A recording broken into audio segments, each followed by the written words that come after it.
तो ठीक है, यह मानचित्र भारत में कपास एवं जूट उत्पादन। तो मानचित्र 2.11 में भारत के मुख्य कपास और जूट उत्पादक क्षेत्रों को देखिए और उन राज्यों की सूची बनाइए।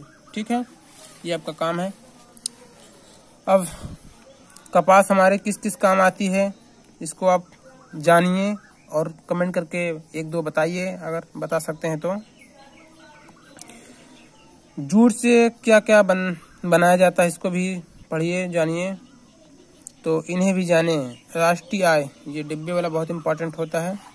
ठीक है, इसको जानते हैं हम लोग।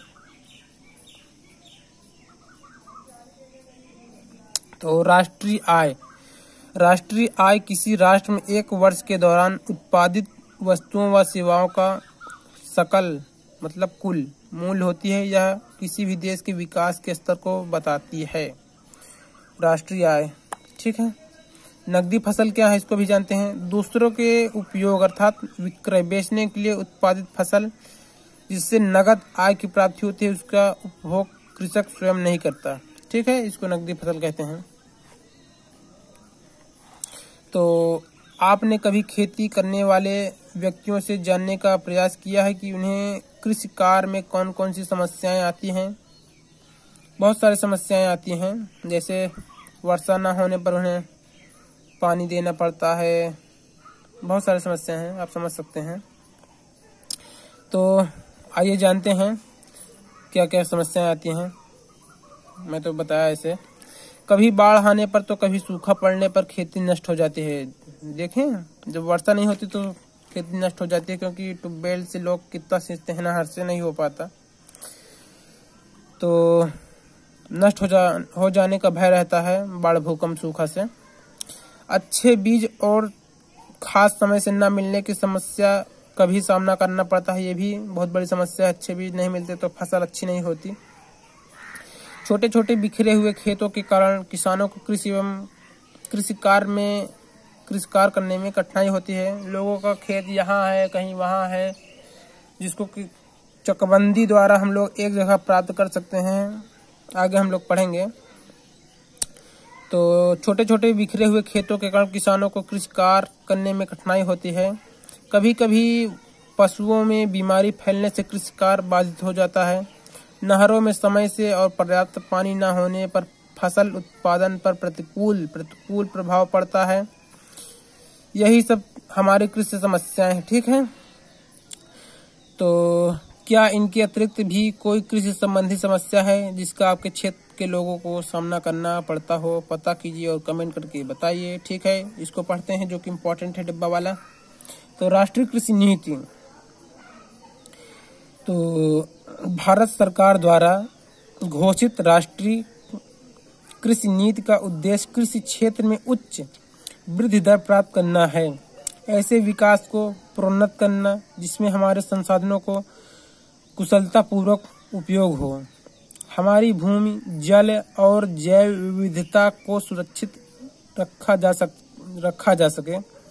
किसानों को मूल्य संरक्षण प्रदान करना, कृषि क्षेत्र में फसलों को बीमाकरण मतलब फसल खराब हो जाए तो उन्हें कुछ पैसा मिले, वही बीमाकरण है। जैव प्रौद्योगिकी पर बल देना एवं कृषि कार्यों के लिए किसानों को ऋण सुनिश्चित करना इस नीति के मुख्य लक्ष्य हैं। तो इस समय तो खेती पर काफी जोर दिया जा रहा है, जो कि मनरेगा की तरफ बहुत दंडबंदी, समतलीकरण, मतलब खेत को अगर ऊंचा नीचा है तो उसको बराबर किया जाता है, समतल एकदम। इस समय तो काफी चल रहा है। आप पता कर सकते हैं कि आपके गांव में कहाँ कहाँ कितने काम हुए हैं। अगर आपके भी खेत खराब हो तो आप प्रधान से या ग्राम सेवक के द्वारा खेत को अच्छे से उसका मतलब चारों तरफ मेड़ बंधवा सकते हैं, जिसको डांड भी कहते हैं, और बराबर भी करा सकते हैं, जो कि मनरेगा के तहत होता है। ठीक है, आगे देखते हैं। यहाँ है आने जाने व फसलों की ढुलाई के लिए छोटे बड़े मार्गों को बनाया है। मतलब ये भी समस्या होती है कि अगर ले जाने के लिए सही सुविधा नहीं है खेत तक, तो भी दिक्कत होता है। इसलिए छोटे छोटे बांध बनाए जाते हैं खेतों में, जिन्हें चक्रोट कहा जाता है। ठीक है, खाद्य संरक्षण के लिए गोदाम, शीतघरों की स्थापना की है सरकार ने। किसान क्रेडिट कार्ड बनाकर किसानों को ऋण उपलब्ध कराना, ये सरकार का काम है। विभिन्न प्रकार की फसल बीमा योजनाओं का संचालन किया जाना है। यहाँ शायद थोड़ा सा छूट गया है। कृषकों को अपने व्यवसाय से संबंधित कठिनाइयों से निपटने के लिए सरकार ने निम्नलिखित व्यवस्थाएं की है। अच्छा, ये सरकार ने व्यवस्थाएं की है। पैदावार की उचित दर प्रदान करने के लिए अनाजों, फसलों की खरीद की न्यूनतम दर सुनिश्चित की जाती है, जो कि यूपी सरकार ने की है। शायद गेहूं को 1750 या 1850 रुपये प्रति क्विंटल आप बेच सकते हैं। ये सरकार ले लेगी आपको इतने दाम पर। ठीक है, ये यूपी सरकार बहुत अच्छा की है काम। पहले तो लोग बहुत परेशान होते थे। यहाँ खरीद बेच हेतु मंडियों और विपणन केंद्रों की स्थापना की गई है। वास्तव में यूपी सरकार में की गई है। योगी आदित्यनाथ योगी है इस समय। आने जाने में फसलों की ढुलाई के लिए छोटे बड़े मार्गों को बनाया है। वास्तव में सही है। खाद्य संरक्षण के लिए गोदाम, शीतघरों की स्थापना की है। किसान क्रेडिट कार्ड बनाकर किसानों को ऋण उपलब्ध कराना। विभिन्न प्रकार की फसल बीमा योजनाओं का संचालन किया जाना। ठीक है, आप किसान क्रेडिट कार्ड और फसल बीमा योजना के बारे में जानकारी करके शिक्षक से उस पर चर्चा कीजिए। वास्तव में इस पर चर्चा कीजिए, इसको जानिए, ये बहुत अच्छा चीज है। अगर क्लास 8 में है, कक्षा 8 में है, तो आप अपने माता पिता से जानिए, तो क्लास टीचर से जानिए। अगर आप जानते हैं तो ठीक है। तो चकबंदी अब जानते हैं क्या होता है।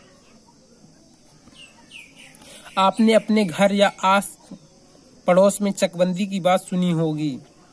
क्या आप जानते हैं चकबंदी क्या है? तो आइए जानें। तो जानते हैं चकबंदी क्या है। नीचे के चित्र में देखिए, कई रंग के खाने बने हुए हैं। मान लीजिए कि एक रंग के चौकोर खाने एक व्यक्ति के इधर उधर बिखरे खेत हैं। साथ के सादे खानों में ये मतलब अलग अलग व्यक्तियों के बिखरे खेतों को मिलाकर एक जगह कीजिए। मतलब जैसे ये 1 पीला, 2 पीला, 3 पीला, 4 पीला है, तो हम इसको केवल इस लाइन में कर सकते हैं। तो एक लोग अगर यहीं हो गया तो वो लोग अच्छे से खेती कर सकेंगे। यही चकबंदी का रूल होता है। शायद क्या होता है, यहाँ पीला कर दें, मतलब यहाँ आगे गिन लें कितने कलर के रंग हैं। तो 1, 2, 3, 4 कलर का रंग है। तो यहाँ हम लोग येलो कर सकते हैं। मतलब 1 नंबर, यहाँ 2 नंबर, यहाँ 3 नंबर, यहाँ 4 नंबर कर दें। अगर 4 लोगों का खेत अगर ऐसे ऐसे भी कर लें, या तो ऐसे ऐसे जैसे सुविधा पड़े। यहाँ अगर सड़क है यहाँ से, तो ऐसे ऐसे करेंगे। अगर यहाँ से सड़क है तो ऐसे ऐसे कर लेंगे। यही सुविधा है चकबंदी का, कि आप एक बार में अपने सारे खेतों को जोत बो सकते हैं। ठीक है, तो आपने देखा कि बिखरे खेत एक जगह करने पर एक व्यक्ति के खेत एक साथ होने से बड़े बड़े खेत हो गए हैं। इसे ही चक काटना कहा जाता है। चकबंदी द्वारा इधर उधर बिखरी खेत की जमीन के बराबर खेत किसानों को एक स्थान पर दिया जाता है। अपने आस पड़ोस वालों से पूछिए उन्हें चकबंदी से क्या क्या लाभ हुआ है। ठीक है, तो इम्पोर्टेंट चीज पढ़ते हैं। यहाँ दिया गया है जो कि डिब्बे में, चकबंदी छोटे छोटे टुकड़ों में बिखरे खेतों में सही ढंग से खेती नहीं की जा सकती। मतलब छोटे छोटे खेतों में सही ढंग से खेती नहीं की जा सकती। साथ ही लागत भी ज्यादा लगती है। इसलिए चकबंदी द्वारा किसानों की दूर दूर बिखरी जोतों को एक चक रूप में बदल दिया जाता है। ठीक है, तो खेत जो होते हैं वो एकड़ में होते हैं या तो उससे कम बीघा, जो कि बीघा को बिस्वा में और कम कर सकते हैं। मतलब 20 बिस्वा का 1 बीघा, और अगर बिस्वा को भी कम करें तो धूर होता है, जो कि 20 धूर का 1 बिस्वा होता है। 20 बिस्वा का 1 बीघा होता है। ठीक है, तो यहाँ सिंचाई अब जानते हैं। आप कभी अपने घर पर गमलों या पौधों में पानी डालते हैं? क्या आपने किसानों को खेती की सिंचाई करते देखा है? वो लोग भी सीखते हैं। ठीक है, तो यहाँ देख सकते हैं बहुत सुंदर ही चित्र यहाँ है। ये बहुत अच्छी चीज रहती है। तो सिंचाई है। ठीक है, यहाँ पाकिस्तान, यहाँ तिब्बत मतलब चीन है, यहाँ देख सकते हैं म्यांमार, यहाँ भूटान, बांग्लादेश, बंगाल की खाड़ी, यहाँ बहुत अच्छे से सफा सफा दिखाया गया है। अरब सागर, यहाँ लक्षद्वीप जो कि भारत है, हिंद, ठीक है, यहाँ श्रीलंका, यहाँ महासागर। नहरों द्वारा सिंचाई, ये जो हरे रंग का है यहाँ नहरों द्वारा सिंचाई, जो ये है बुंदा बुंदा पीला पीला तो नहीं दिख रहा है, बट ये जो लाल वाला है रेड वाला ये कुओं द्वारा सिंचाई है, ठीक है। ये देख सकते हैं यहाँ यमुना नदी। तो देखते हैं आपके गांव में सिंचाई के कौन कौन से संसाधन हैं। कृषि के लिए सिंचाई बहुत आवश्यक है क्योंकि भारत में वर्षा की मात्रा और समय दोनों ही अनिश्चित व असमान है। वास्तव में साल में अच्छी फसल और एक से अधिक फसल उगाने के लिए सिंचाई की आवश्यकता होती है। कुएं और तालाब सिंचाई के प्राचीन संसाधन हैं, जो कि बहुत प्राचीन संसाधन हैं। दक्षिण के पठारी भागों में तालाब अधिक हैं, ठीक है, दक्षिण के पठारी भागों में तालाब अधिक है। ये दक्षिण है, यहाँ पठारी भागों में तालाब अधिक हैं। आजकल अधिक मात्रा में पानी प्राप्त करने के लिए नलकूप बनाए जाते हैं। अधिक मात्रा में पानी प्राप्त करने के लिए नलकूप, हम शायद ट्यूबवेल भी कह सकते हैं। सरकार द्वारा पंचवर्षीय योजनाओं के द्वारा नहरें बनाकर सिंचाई की सुविधा की गई है। देश में विभिन्न नदी घाटी परियोजनाओं से नहरें निकाली गई है। उत्तर भारत में नहरों द्वारा अधिक सिंचाई की जाती है। मतलब उत्तर भारत में, मतलब कह सकते हैं उत्तर प्रदेश में भी यहाँ नहरों द्वारा सिंचाई अधिक की जाती है। तो यहाँ देख सकते हैं कि यहाँ दिखाया गया है कि ये सिंचाई के संसाधन अधिक मात्रा में यहाँ कुओं तथा नलकूप मतलब ट्यूबवेल कह सकते हैं। यहाँ तालाब बहुत कम मात्रा में, नहर से भी अच्छी सिंचाई होती है, जो कि उत्तर भारत में भी अच्छी सिंचाई होती है। तो क्रियाकलाप क्या है, आपके गांव के आसपास के खेतों में किस नहर से सिंचाई के लिए पानी आ रहा है उसका नाम पता कीजिए, ठीक है। आप जरूर पता कीजिए।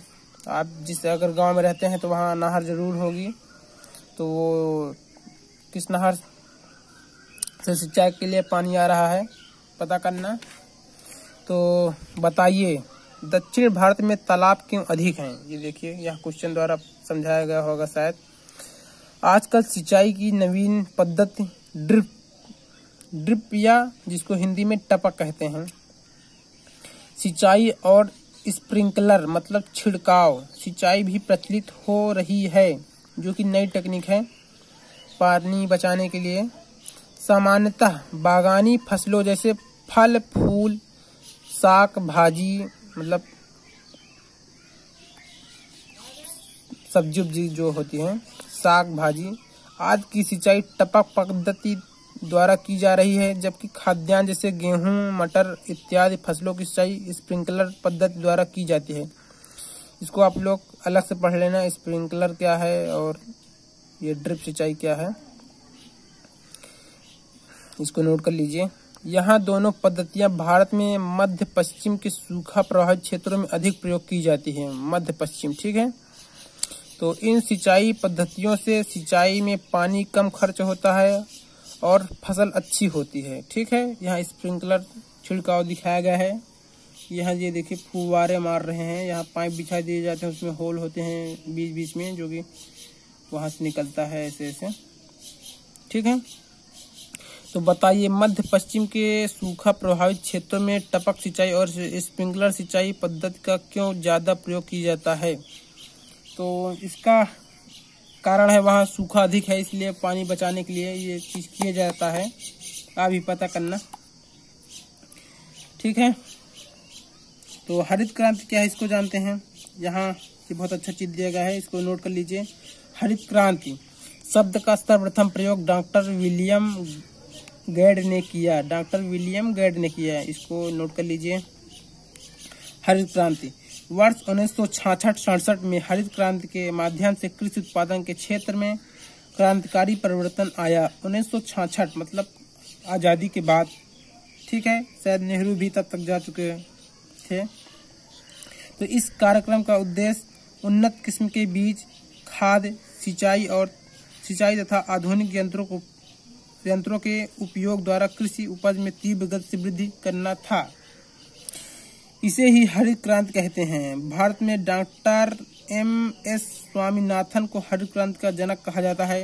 इसको आप नोट कर लीजिए, बहुत इम्पोर्टेंट है, ये क्वेश्चन आ सकता है आपके एग्जाम में। तो हरित क्रांति की मुख्य बातें क्या है? अधिक उपज के लिए सुधरे हुए उन्नत बीजों का प्रयोग होने लगा। गेहूं की उन्नत किस्मों जैसे सरबती, इसको याद रखना, ये गेहूं की किस्म है। सरबती, सोनारा, कल्याण, सोना, हीरा तथा धान की किस्मों जैसे IR, ताईचुंग 65, जया, पद्मा, पंकज, जमुना, साबरमती किस्मों का विकास व प्रयोग किया गया है। वैसे तो आप लोग भी धान की किस्में जानते होंगे कि सोनम का धान शायद अच्छा होता है। सोनम भी कई क्वालिटी के आते हैं, ठीक है। रासायनिक खादों जैसे अमोनियम सल्फेट, ये रासायनिक खाद हैं। यूरिया, जो कि छिड़काव किया जाता है खेती में अक्सर फसल में, क्योंकि उसकी पैदावार बढ़े, खाद की मात्रा कम रहती है। Potassium sulphate, di ammonium phosphate तथा पोटेशियम नाइट्रेट का विकास व उपयोग किया गया। जैविक खाद का उत्पादन बढ़ाना, जैसे कंपोस्ट की खाद, हरी खाद जिसमें सनई, ढैंचा को सड़ाया जाता है, नीम की खली की खाद इत्यादि, ठीक है। रासायनिक कीटनाशक दवाओं का प्रयोग करना, ये हरित क्रांति का लाभ है जिससे ये सब हुए हैं। कृषि यंत्र जैसे ट्रैक्टर, थ्रेसर आदि का प्रयोग करना। पहले लोग उससे बैल से लोग मारते थे गेहूं को, मतलब बीज निकालते थे उसको चला कर, बट अब तो थ्रेसर द्वारा बहुत जल्दी कर लेते हैं। फसलों की सिंचाई के लिए नलकूप, नहरों तथा तालाब आदि बनाने का कार्य किया गया। इन सब के प्रयोग द्वारा उत्पादन बढ़ने का प्रयास ही हरित क्रांति है, ठीक है। तो ये इम्पोर्टेंट चीज है, इसको देखते हैं। सबसे पहले तो हरित क्रांति का दूसरा पहलू, तो रासायनिक कीटनाशकों और उर्वरकों के प्रयोग से पैदावार बढ़ी है, लेकिन इसका प्रभाव लंबे समय तक बना रहता है। भोजन चक्र में जिस प्राणी द्वारा इसका प्रयोग किया जाता है, यह रसायन उसको प्रभावित करता है। DDT का प्रयोग चारे के माध्यम से गाय तक, फिर उस गाय के दूध के माध्यम से उसे पीने वाले प्राणी तक पहुंच जाता है। इसमें से कुछ रसायन ऐसे होते हैं जो घातक बीमारियों को जन्म देते हैं, जो हमारी रोग प्रतिरोधक क्षमता को कम करते हैं, मतलब इम्यूनिटी शक्ति को, तथा मिट्टी और जल स्रोत को प्रदूषित करते हैं। मतलब कुछ इसके जो रासायनिक खाद का प्रयोग होता है, इससे हम लोगों को समझ सकते हैं ये अच्छी चीज नहीं है, बट हम लोग कर रहे हैं। खाद हमारे लिए अच्छा नहीं है, मतलब रासायनिक खाद अच्छा नहीं है, बाकी वैसे तो अच्छा है खाद, गोबर ओबर वाला। तो यहाँ क्वेश्चन के आंसर हमको लगभग मिल चुके हैं। ये रिक्त स्थान दे सकते हैं। कृषि कार्य में कृषि के साथ साथ ट्रैक्टर को शामिल किया जाता है, इसको आप देख सकते हैं। गन्ना भारत की मुख्य फसल है, जो कि उत्तर प्रदेश में मुख्य है, सबसे ज्यादा होती है। चावल के लिए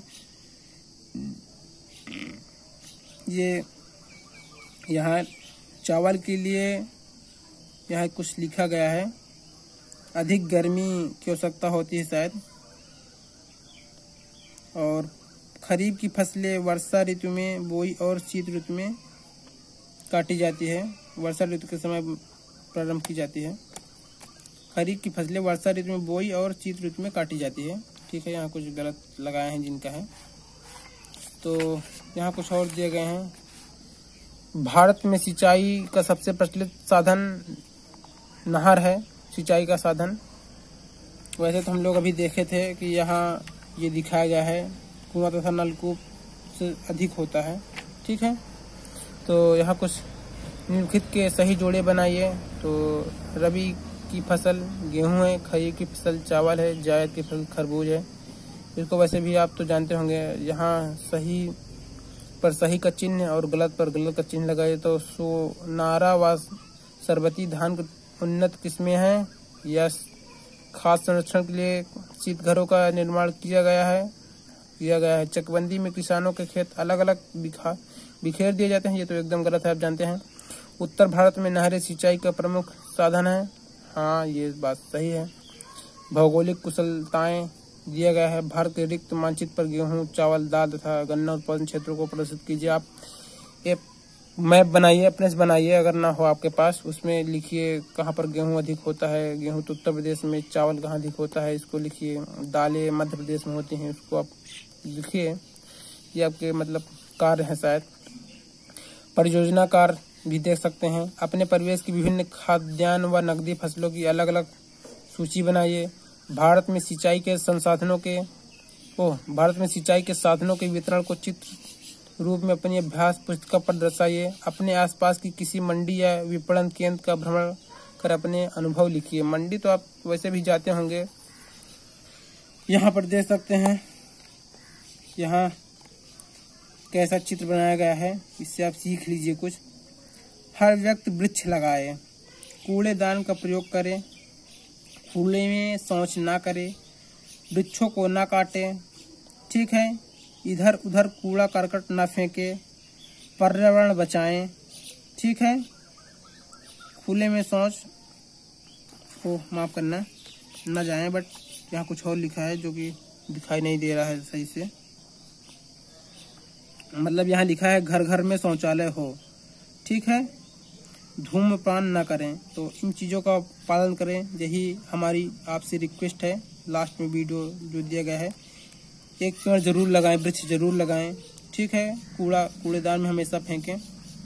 तो ये हमारा चैप्टर ख़त्म हो गया है। तो वीडियो को लाइक और सब्सक्राइब जरूर कर लें, क्योंकि आपको अगली वीडियो आसानी से प्राप्त हो सके। तो वीडियो को देखने के लिए धन्यवाद। मिलते हैं नेक्स्ट वीडियो में। Thank for watching.